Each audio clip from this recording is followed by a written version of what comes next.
Good morning, good afternoon, third grade online learners. It is the afternoon, March 8th, 2021. If you are at home, we got the journal pages waiting for you, but there's no journals to do today. We are just reading about simple machines. So you might have seen they get posted a little bit late. That's okay.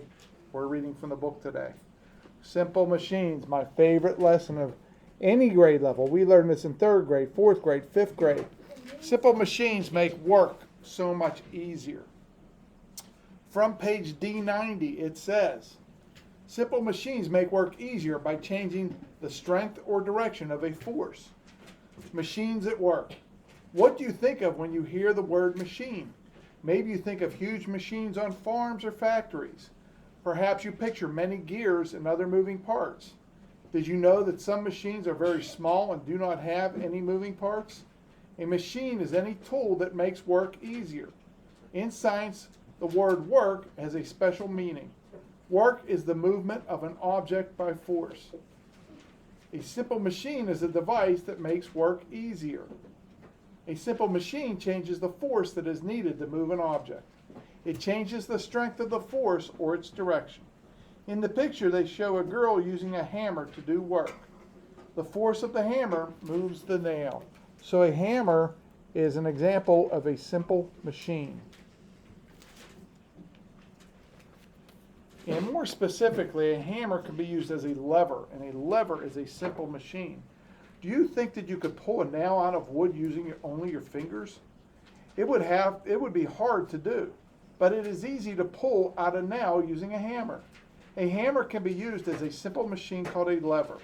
A lever is a simple machine made up of a stiff arm that can move freely around a fixed point. The fixed point of a lever is called a fulcrum. You apply a weak force to the handle of the hammer. The lever changes the weak force on the handle to a strong force on the nail. It also changes the direction of the force. These changes in strength and direction of the force make it easier to remove the nail. So guys, you cannot remove a nail from a piece of wood with your fingers. Maybe if it's slightly tapped in. But if it's tapped in really far, you're going to need a lever in the form of a hammer. On the next page, wheel and axle. How do you open a door? You turn a doorknob, which moves the latch and the door opens. The doorknob makes it easy to move the door latch. A doorknob is a simple machine called a wheel and axle. Guys, when I think of wheel and axle, I think of wheelbarrow. But you might not have known it can also be a doorknob. A wheel and axle is the simple machine made up of a small cylinder or axle attached to the center of a larger wheel.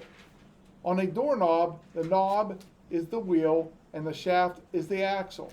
A wheel and axle makes work easier by increasing the strength of a force. When you apply a weak force to the wheel, it changes to a strong force on the axle. Other devices that contain wheels and axles include faucets and steering wheels. Okay, wheel and axle, making work easier. Next one is a pulley. The man is lifting a bird feeder into the tree with another simple machine, a pulley. A pulley is a simple machine made up of rope fitted around a fixed wheel. A pulley changes the direction of a force.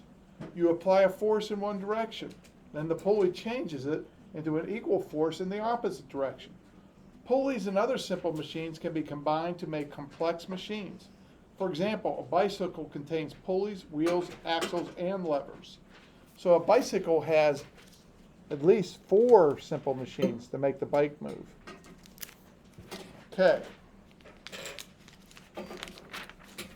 Next we have a picture of a boy pushing a box up a ramp. And that ramp is a simple machine called an inclined plane. Movers often use a ramp to move heavy objects up the level of a truck. A ramp is the type of simple machine called an inclined plane. An inclined plane is a simple machine made up of a slanted surface.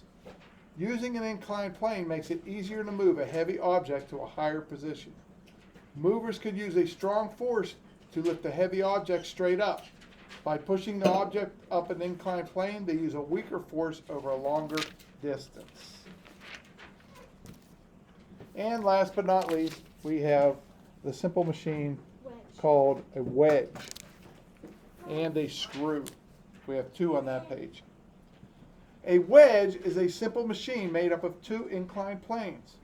Like the axe shown here, a wedge has a pointed end and a wide end. The wedge is used to cut or split objects. When you use a wedge, you apply a downward force to the wide end. The slanted sides change the downward force to a sideways forces. This splits the object in two pieces. Next, a screw is a simple machine made up of an inclined plane wrapped around a column. Screws are used to attach boards and other objects. When you turn a screw, the inclined plane moves the column up or down. You apply a weak circular force to the screw. The screw changes the force to a strong downward or upward force.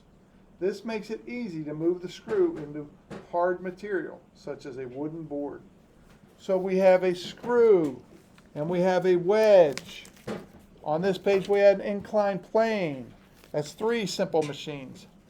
Let's see what the other ones are. A pulley is number 4. A wheel and an axle is number 5. And a lever is number 6. So there are 6 simple machines, guys. And I can tell you that when I work in the summertime in the yard, I use simple machines all the time, whether I'm digging a hole, or if I'm trying to move an object with a big lever, or if I'm pulling a nail out. Sometimes I use screws to assemble things. And it wasn't until I started teaching 3rd grade science that I realized how much I use simple machines and how much they help. You don't always need an engine with gasoline and some big machinery to help you. Sometimes something as simple as a 6-foot lever can help move very heavy objects. All right, 3rd grade online learners, we have a few returning students. They're coming back a little bit earlier than expected, but we are going to end this video now, and we will see you tomorrow, where you'll learn more about simple machines. Bye-bye.